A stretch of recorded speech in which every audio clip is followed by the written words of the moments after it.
Welcome into the coach's office. We got a great show for you today as we welcome in South Green football assistant coach Shawn Jones. And it starts now. The following is a special presentation of the coach's office. I never punt on Madden. Go Knowles. I don't even know what roll tide means. I mean, let them in. What is there to lose? Oh, yeah. Yeah, all right. Glad to have you in here.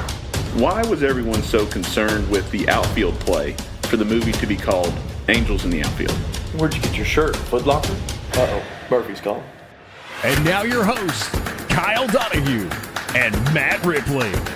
How's it? Welcome into the coach's office. This is Kyle Donahue along with Matt Ripley. We'd like to welcome in South Green assistant coach Shawn Jones. Coach Jones, how you doing today? Doing great. How about you guys? Fantastic. Enjoying these last days of summer. Well, I actually need to go back to work to get a break. I worked 2 days out at school last week and cleaned out my basement one day, so I really need to get back to school so I can get a break. So I feel you. That's the truth. I understand that. All right, Coach. So Coach Jones was my coach at South Green, so we're kind of familiar with each other, Coach. I know Kyle quite a bit there, so we're good. Fantastic. We can't wait to hear stories. What made you get into coaching? What was behind you getting into coaching? Well, when I got out of high school, I actually don't laugh. I went to college to become a lawyer, and then after about one semester, I realized that wasn't for me, and so I decided to get into teaching. And then, of course, as soon as I decided to get into teaching, I knew I wanted to coach. So it was just always, once I got out of high school, like most people, as you get older, you get better when you was in high school, and I'm not that way. I wasn't the best high school player, but I played hard and enjoyed it. So when I got out and got into teaching, I knew coaching was what I wanted to do, and the football has always been my love. I've coached other sports. I've been a tennis coach for 23 years. I actually drive the bus for the tennis team pretty much, but football has just always been my love, and it continues to be. I've taught for 23 years, and I still enjoy it. So. My son's gonna be a freshman this year, and at least 4 more years, and then we'll see what happens after that. So I'm really excited at year 24 to still be doing what I do. I don't know, the law offices of Shawn Jones has a pretty good ring to it. I don't know, that you might have gone far there. Well, looking at the money those guys make, show up for 10 minutes, maybe for a deposition or something, that's probably what I should have done, at the money they make. Yeah, but the Jones law office was pretty cool because I know it would have just been by myself because it probably wouldn't be anybody wanting to work with me. So Get out of here. It would have just been Jones law office. Probably what it would have been.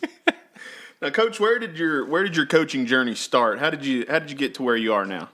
Well, I started out at Camp Creek, and actually when I started out at Camp Creek for the first 3 years, I pretty much coached basketball out there, won a couple county championships my first 2 years out Camp Creek. And while I was doing that, I was kind of helping out voluntarily at South Green. And you two young pups don't remember this, but back then they tried to get me as assistant coach at South Green, been at Camp Creek, but you had to be at the school, and now it's changed. You can be in elementary. But so after 3 years at Camp Creek, coaching basketball, and of course I started the baseball programs back out there. It had been many years, had been absent. And then after 3 years at Camp Creek, I made my way to South Green to teach history and coach football under Coach Chris Ricker. Under Coach Larry Neal Ricker, and Coach Chris helped out a lot there early. So I really cut my teeth with the two Coach Ricker coaches, and just started there and made my way up, and got a call from the superintendent one day and asked if I want to be the head coach of South Green. And of course, that's my school I went to, and that's a place that I always wanted to be. So got into coaching. I think I was assistant about 6 years before I became head coach, and pretty much it's just history from there, and that's pretty much how it happened. Yeah. So you were a head coach at the middle school. Did you know you wanted to be a head coach at the high school level, or did you want to stay an assistant, or did you Well, when I first was an assistant, I really, didn't care what happened. I'm not one of those guys that just had ambitions to be the head man one day, but it just kind of fell into place as I went along there. Coach Ricker talked a little bit about as we got started, maybe I'd take over for him, and I still wasn't ready. I'm one of them guys that, that wasn't just going to throw myself out there until I was ready. Mm-hmm. And I really don't know if I was ready the first year I became head coach. Just a situation that happened for me to become head coach, just kind of fell in my lap. I knew nothing about calling plays, and and I had to learn to do that. I never done that before in my life. I mean, I wasn't even a coordinator before I became head coach. Oh, wow. And that usually, that usually doesn't happen, with the situation, you get the call, how you want to be the head coach. And I knew if I didn't take it at that time that I may not get the opportunity. So I just, kind of threw myself into it. And I was lucky, the first couple years had real good teams that had was left over from Coach Rickard. People kind of said, well, it doesn't matter that you're the head coach. You had good teams. And I said, well, I understand that, but you have to know down to this, the situations to call your plays. So I took some shots early. And that's what we do as head coaches. We got to get thick skin. And if you don't have thick skin, then you're not going to be a good coach. And 23 years later, people still throwing darts at me, but I don't care. That's the way it is. Still dodging. That's the way it is. So your first year was my senior year. The only criticism I had of your play calling is you could have thrown it a little more. I mean, he wanted to win. Well, come on, Coach. Let's put that story in there. Okay, let's throw it in there. Kyle Donahue. Here's one of my good stories. Oh, God. Kyle Donahue started out. Mama wouldn't let him play football. He's a manager. Don't tell Mom. All right. So the story goes, we start out, we're 0-3. I think we're up at Common Gap. Kyle's standing over in the corner, kind of smiling after game, although we laughed. And I looked at Kyle Donahue and I said, Monday, you will put pads on and you will be on the field. You will not be a manager anymore. So that's kind of how Kyle Donahue, and when you look back, the athlete that Kyle was, not just because we're talking here, but he was a great athlete. It kind of boils your blood a little bit that he didn't play 4 years. It took to his senior year to get him out there because he was a great wide receiver. And honestly, again, not saying just saying it because he's on here. I believe if he had played 4 years, he could have broke some South Creek records because he was such a good receiver. But you are right. I always got jobbed my first year. We had a transfer that came in from it was from Dobbins Bennett. Xavier Skaggs was his name, and the story goes when he came in that he was going to be the best athlete at Dobbins Bennett as a freshman, and got some trouble, made his way to Happy Valley, and made his way to the children's home out at Camp Creek. So here he comes up to South Green, shoes untied, said, I want to play football. Well, we'd been used to the home kids wanting to play football. I said, yeah, all right. And come out there, no joke, shoes untied, ran a 4.640. But it took us to game 5 to get him eligible. So we got him eligible game 5, actually in game 5, got thrown out after halftime because someone called him a name at the game. The next game, he was WJHL Player of the Week. We beat Gatlinburg at Gatlinburg with him. But Kyle is right. We ran the ball a lot because we had Xavier, we had Jordan Laws. But I will have to say that Kyle is correct because if we'd have thrown it more, he'd probably be, more touchdowns and more limelight in his high school career. More limelight. Need more. Yeah, Xavier was good. We never, after that third game, we didn't lose till the playoffs, I think. That's right. And kind of felt like we got screwed in the playoffs. We were up a touchdown, got a fumble, and they said that we didn't. And they went on and beat us, I think, by a touchdown. They had a great quarterback sign with Western Kentucky. Yeah. Brian, he had been sacked like 4 times all year. And I think Brian Wright got him 4 times himself that night. So, yeah, we had a really good team my first year, like you say, when Kyle was a senior, that I really didn't have to do a whole lot because, we just had some athletes all over the place. So, that helped get, the coaching going, the actual coaching part of it. And then, of course, for the first few years, head coach, it's one of those things. We never lost a county game. And then when we started losing those games, people get to talk, Chucky Doak beat you, West Green beat you. And I was like, people, it's not that South Green's getting worse. These teams are getting better. So I had to go through some of that. And that's what you do as a head coach. You take, like I say, you take some bullets, but, again, you just got to learn to let them bounce off because if you allow it, it'll eat you up. It'll tear you up and you can't coach anymore. So then I get to the spot, as a few years ago, had an assistant coach come in, Jordy Harrison, really wanted to be the head coach. So I was like, all right, I'm one of those guys. And as a head coach, guys, I couldn't even tell you my record because that stuff didn't bother me. I just love coaching. And a lot of people want to get their coaching record up there in case they want to move on. And I just wasn't that way. So Jordy come in, wanted to be a head coach. So I was like, all right, go to athletic director here 1 year, we'll team head coach. And then I let him take over. And it is unusual for once you quit being a head coach and become assistant to stay at the same school, but it's worked out tremendous. We got Coach Ferrin now, which love to death. He's a great head coach. Me and him get along really well. he lets me do my thing. And so, being a coordinator to me, you're a co-head coach kind of, but at the end of the day, when it's time to go home, you go home and the head coach gets to lock up and do everything else. And I get to go be with my family. So it's been a journey. And again, my ego does not, say, oh, I got to be the head coach. I'm just not that way. So I'm enjoying myself today just as much as I did when I was a head coach. Awesome, Coach. We're going to take a quick break. We'll be back with Coach Shawn Jones of South Green Football. Hey guys, this is Natalie, and I hope you all are enjoying this episode of the Coach's Office. I'd love to have you tune in to my show, Classic Throwback, where I talk all things retro and pop culture. Find my show on your favorite platform and hit the subscribe button. And check out my website, classicthrowbackpodcast.com. All right, we're back inside the coach's office with assistant coach Shawn Jones of the South Green Rebels. Now, Coach, you talked about you went straight in from, you didn't even have coordinator experience. You went straight into being a head coach. You had to follow in Coach Ricker's footsteps there. Did you ever have that, this is my team, now I'm the head coach? Did you ever have one of those moments that let you know this is going to be a lot different? Well, the whole first year, no, because like I said, everybody said, oh, those are Coach Ricker's kids.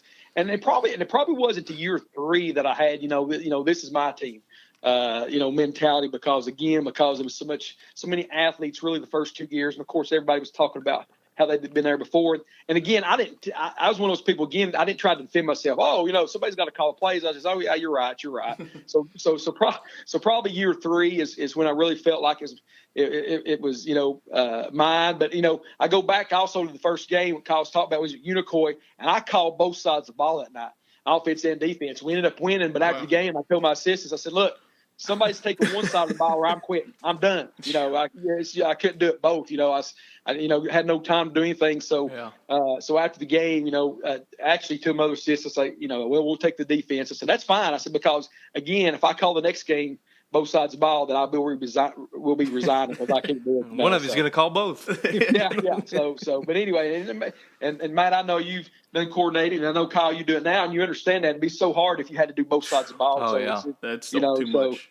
So you just got to concentrate on one side. And actually, my first few years, I actually had to call one side or the other. Now I tell you, when head coaching is really fun, it's when you got enough guys that know what they're doing, that you can give somebody a coordinator on each side and you just be a head coach. Yeah. You help both sides out. You take care of everything else and just kind of be a manager. Went down this summer, back in spring to Alabama.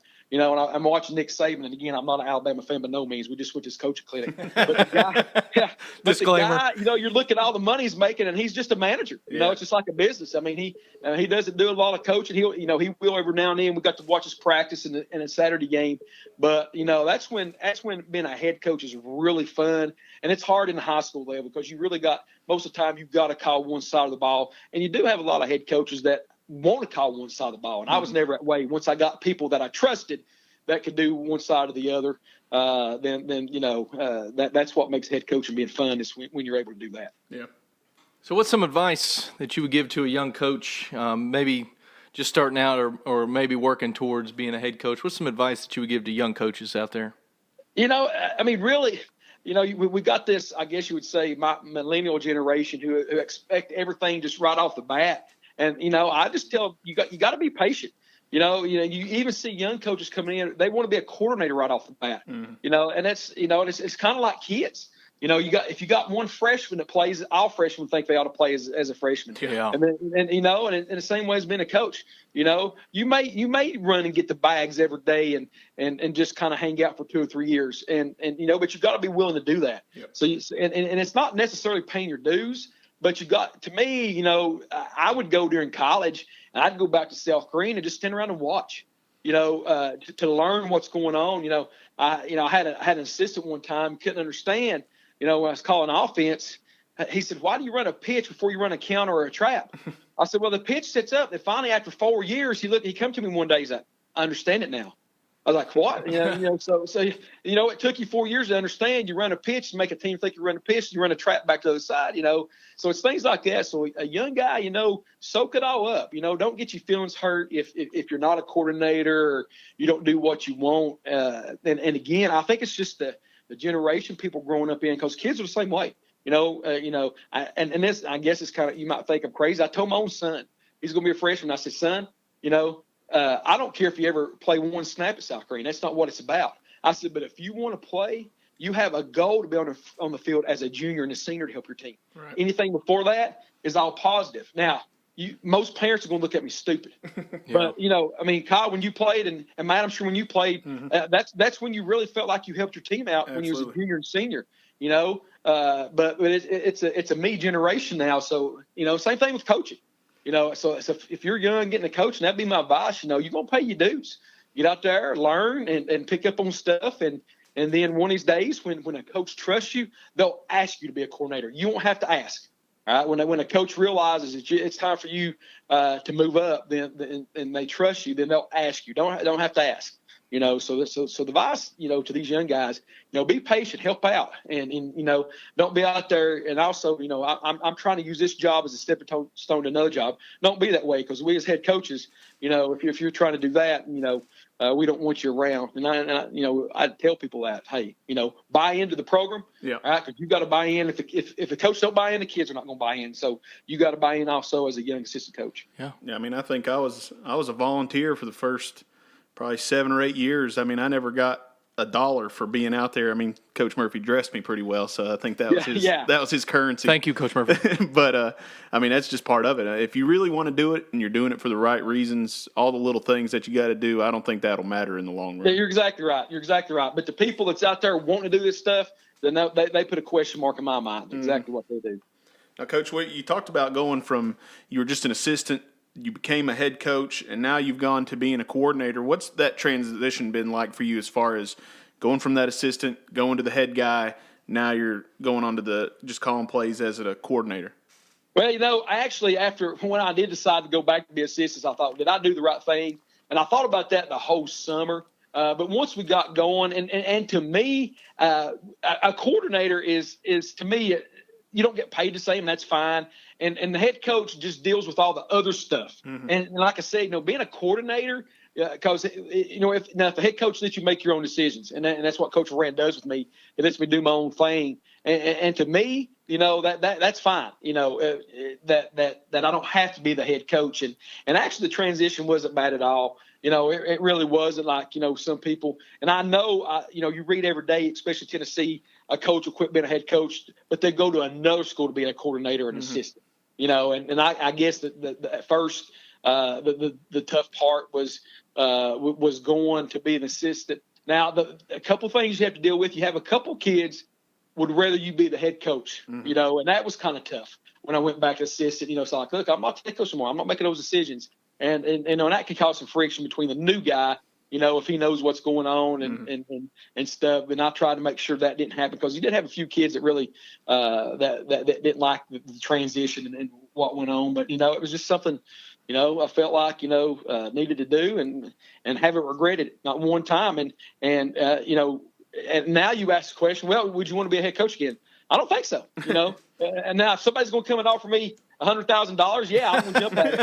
But, that's a little different. I've been teaching, this is my 24th year. I'm not looking to go anywhere else, and I'm satisfied and happy with what I do. And if the Lord took my coaching away tomorrow, I have had a great coaching career and be done with it and be happy. Awesome. Well, we're going to continue on after this break. We've got some funny stories with Coach Jones, so stick tuned.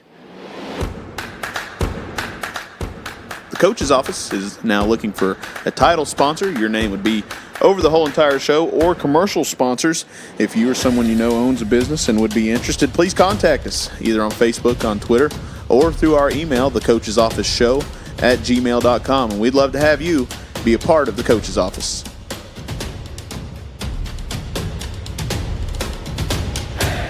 And we're back inside the coach's office with Coach Shawn Jones of South Green football. Coach, you ready for some stories? Yeah, I don't know if the community's ready for some. They're good. They're good. Those will be another time when we sit around at a different table when there's no microphone, and I'll I'll tell those. There you go. Those are different stories. After we retire, some of those. That's when the doors closed on the coach's office. Yeah. When we could tell those stories and sit and laugh and they say, "Oh my God, I can't believe you've done that." And I've got a few of those that I might not want to get out there, but I do have a few of those. Like, oh my gosh, did you really do that? And me, I'm one of those people. I tell you the truth. Yes, it really happened. Really happened. Really did it. All right. So my favorite stories of Coach Jones every year. So, Coach, you didn't talk about basketball, but you were a basketball assistant coach as well for us, and you were the head JV coach. Yes. Yeah. All right. So every summer we went to camp. A lovely little song used to play over the radio. I don't know how it happened. You drove the bus. You want to drop a little bars for us? Well, actually, you remember the song? Drops of Jupiter. There you go. Yeah, every time, and it just seemed to happen every time we were on that bus for like 16 years. That song would come on, and you would always belt it out as loud as possible. Gosh, that was funny. I still remember that. That was always a funny. You want to give the people a little rendition? No, I think I'm fine on that. Save them. I mean, because of course my wife tells me all the time that, "Hey, stick your finger in the ear because you're not on key," and I still don't have a clue what she's talking about. So, but I still belt it out. I still sing to her while I'm in the shower or somewhere, and I still love to sing. I do. You talk about singing. If I had a second life, I would want to be a singer. I'd like to be up there on, and that's never going to happen because I can't sing. But I do remember those days of driving down the road singing to Kyle Donahue. So those funny story. I've got a pretty good one, and this just happened, I guess, about 5 years ago. I was still head coach. We're out one day, and of course, I was going over some schemes from the opposing team's offense, and of course, I never played quarterback in high school. I was a 160-pound guard, but this day I'm taking snaps, and of course, I get the snap, and one of the linebackers comes running at me, and as I go to throw the ball, his hand come across, and I really thought that I had broke my arm. Oh, God. A few cuss words later and a few names to the kid, and then the whole team just kind of stared at me because, this kid, and he's a young kid, and he really don't understand what he's done wrong, but he about broke my arm, So of course, that's one story. Let me throw it. Just let me throw it. Like, let me throw it. And they're like, "Coach, but why?" That's what I coach to do. But yeah, because my arm's over here. I'm 42 years old, and my arm's laying back here. And I think it was the same year I take a snap, and they about break my fingers, and of course the center's standing there, and I throw the ball as hard as I can at him. It was like, what are you doing? So there's could be the hero. Yeah, there's always those kind of stories, and then I told the kids one year, this is always funny, right before I was still head coach, and of course they still, like some of the kids still around. We come in after a game, we just got beat a game we should have won. I get real emotional, and I was like, I felt like I was on an island out there by myself tonight. There was nobody there, none of my players, none of my coaches. And of course, after you get a few weeks down the road and you look back, they want to laugh at me over that, and I still get ribbed about, "Hey, Coach Jones, are you out there on an island?" I still, so they'll still rib me a little bit about being on the island. So, but always, and as we grow older, guys, you all want to know that some of your best stories you're going to tell your kids and your grandkids is when you was coaching, So there's many stories out there. One last one here. I had I won't give the kid's name. He played all 4 years for me. It's his freshman year, and we're scrimmaging, and we come up, and I'm playing at nose guard, and something happened. He done something. I said, no, I ain't gonna give his name. Let's say his name's Jimmy. I said, "Hey, Jimmy, you got to do this at nose guard." And he's like, "But Coach, I'm a linebacker." But Jimmy, you're a nose guard. No, I'm a linebacker. So we go through the whole year. It's last game his freshman year. And the kid, I really don't think he still understands. We're at practice. We're going to the last game. We're not making the playoffs. It's last, week of practice. And I say, Jimmy, again, you've been a great nose guard all year. Coach, I'm a linebacker. And the kid, just couldn't get through his head, and of course, you just don't know what to say to stuff like that. You just got to go on, and but the kid was a nose guard, and he told everybody he was a linebacker for his whole freshman year. Yes, and he's graduated. Jimmy. He's been gone for about 3 years now, and I still think he thinks he's a linebacker. He played nose guard for us for 4 years and done a great job. I was the best linebacker they had. Yeah, hell yeah. Then you hear stories about kids that played for you, tell how great they were, and you look at kids now and say, no, they wasn't. No, I don't believe that. I believe they read it. Or you have kids that never played and say they did, and that's the best one. That never played. So there are all kinds of great stories out there, and you two guys will sit down one night, and I'll really give you the good stories when we're not on air. Favorite story, Coach Jones. It's a two-parter. Oh gosh. You ready for this, here Coach? we go. My freshman year, basketball, JV, we play at Cocke County. You remember this? When we got beat 6 and they tried to arrest me? So You knew exactly. So where he was going. we played at Cocke County. They're trying to score 100 on us. They're killing us. We're in the locker room after the game. In come the Cocke. I don't even know why they came. Do you know? I'll give you the rest of that story All why right. it came. Of course, Coach Hosey was new too, and we was down there at Cocke County, and I chased the referee out the door after the game. We get beat 60. Well, That's it. He comes in. He comes in the locker room, the cop, and tells Coach Hosey he needed to talk to me. Well, Coach Hosey don't understand it early. Now he wouldn't allow that to happen. Yeah. He wouldn't allow somebody to come in and talk to his assistant. Well, okay, come on in here. And that referee said, I'm going to arrest you. I said, what for? He said, citing a riot. I said, what? Citing a riot? I said, nobody said nothing, and just by happen, the referee I chased was a cop also.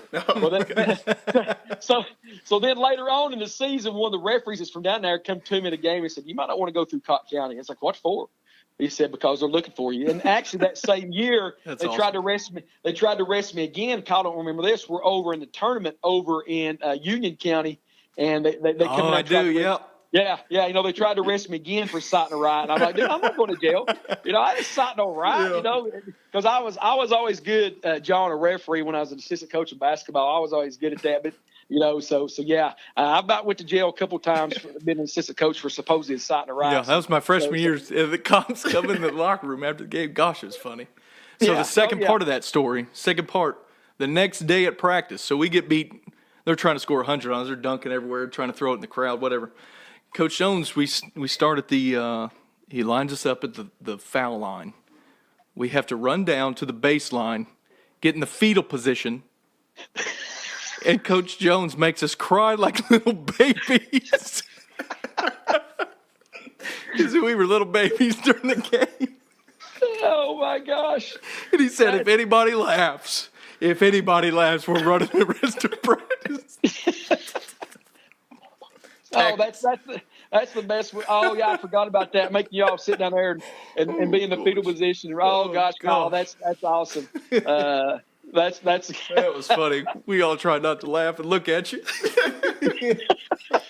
and I know I've got those stares and looks afterwards, and of course those are the stories people say. I can't believe you do that because there's many more like that. But that's a great story I forgot about. That's awesome. Yeah, good fun. Now, Coach, we're gonna wrap this. We're gonna wrap this thing up. What makes that South Green football program, basketball program, the school? What makes that place so special to you? I think it's and I know people get tired of hearing this. It's just the pride that we have out there. I told people growing up, and I tell y'all today, there's no other place I want to be. I never had no ambitions of going anywhere else to be a head coach or teach or coach. I always tell people, you cut me open, I'm bleeding maroon.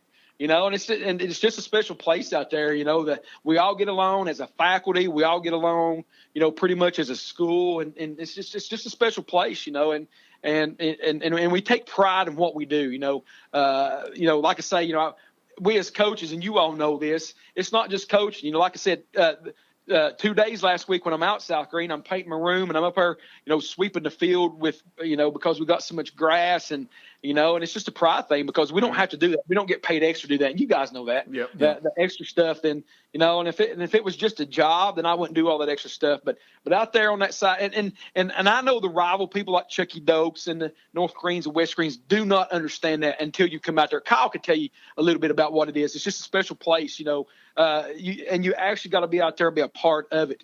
And I know right now, I've got friends I graduated with and people I work with now, if I needed anything, I could call the South Green people and even some of the South Green community to come and help out or do whatever. So it's just a special place out there, and it holds a special place in my heart. Like I said, my mom went to school there. I went to school there. Now my son's going to get to experience it. Was kind of worried about that. If one high school was the best for Greene County, that was, so be it. I don't think it would have been built before he got to experience it. But that's the biggest thing that my son gets to experience it out there. And that's what's special as a coach. Absolutely. I guess I'm the same way with Chucky Doak. I can't imagine not wearing any other color but black and gold. So Right, yeah, I know how you feel. It's just that home school pride. Exactly, and no matter where from, and that's one thing that another thing about this community out there, on Friday night, I tell the kids, Kyle was from South Green. I know you, Matt, and Coach Murphy, me and him are real good friends, but Chucky Doak week, we hate Chucky Doak. Absolutely. But any other time after that, we're friends, we get along. And that's what's cool also about having, 4 high schools in Greene County is that, we could be rivals on Friday night or in basketball, whatever, but, we could be friends away from that. And that's a cool thing about it too. That's what makes it fun. What's funny is going into, like you said, that week, you hate that team. And my wife will say that all the time. It'll be South Green week or West Green week. And God, I hate them. You're watching film and you hate their guts. And she's like, you say that every time, but then after that, it don't matter. It's like, you cheer for them 9 weeks out of the season. That's just how it works. And that's it, and I can remember when you all a couple years ago would go to the playoffs, and we're sitting at home. As a head coach, you're a little jealous that Chucky Doak goes, but you're also proud because they're representing Greene County. Absolutely. And I think that was big for us last year. I know people, want to be in the playoffs and everybody wants to be the one to make history, but, it was a big feeling for us to, be the first Greene County team to go that far. And also maybe it helps the other teams out to say, hey, if South Green can do it, maybe we can do it, So it's not a bad thing for Chucky Doak, West Green, North Green, but maybe something they can, have set their sights on also, maybe to go on to the semifinals of the state because, basketball is different and football is really tough here in East Tennessee because you got to go through Knoxville. But, if any of us can do it, hey, I'm all for it as long as it's a Greene County team doing that kind of stuff. Yeah, I'd like to echo what you said. It's definitely a special place. And once you experience it, it always, stays with you. I still get people that say I should be wearing maroon instead of black and gold every time I come there. I don't know. You look better in black and gold. But that's the thing about it, Kyle, you're out there, you're enjoying yourself. And we as South Green people don't have no hard feelings that Kyle Donahue's at Chucky Doak. You've been, what I'm saying, been successful. But we know that deep down, Kyle Donahue is a South Green Rebel, and he always will be, but he'll also be a Chucky Doak back now as long as he's there. So, and that's another cool part if we look at it that way that, hey, Kyle can be from South Green and be out there at Chucky Doak also. Absolutely. We don't have any hard feelings toward it. Oh, thanks, everybody. Well, we'd like to thank Shawn Jones for being on the show, Coach. We appreciate you being here, and good luck this season. Yeah, thanks, Coach. Same thing to you guys, and we'll sit down one night and then have another story night. Absolutely. Perfect. We'll be back to wrap this thing up right after this. Matt and I would love to hear from you inside the coach's office. Join us on Facebook at the coach's office or on Twitter at coaching_office. Tell us some topics or things that you'd like for us to discuss on upcoming episodes. Also, if you're on Google or iTunes, go ahead and hit the 5 stars. Now, it's time to head back inside the coach's office. All right, and that'll do it for this episode of the Coach's Office. We'd like to thank Coach Shawn Jones from the South Green Rebels again for coming in and being on the show with us. Make sure you check us out on all our social platforms on Facebook, The Coach's Office, on Twitter, coaching_office, and on our website, thecoachesofficeshow.com, and make sure you subscribe on there. You just go right there on the top right corner, plug in your name, plug in your email, and we might have a contest for subscriptions before long. Ooh, I love contests. I don't know. We'll see. We'll see what happens. Again, thank you to Coach Jones, South Green Football.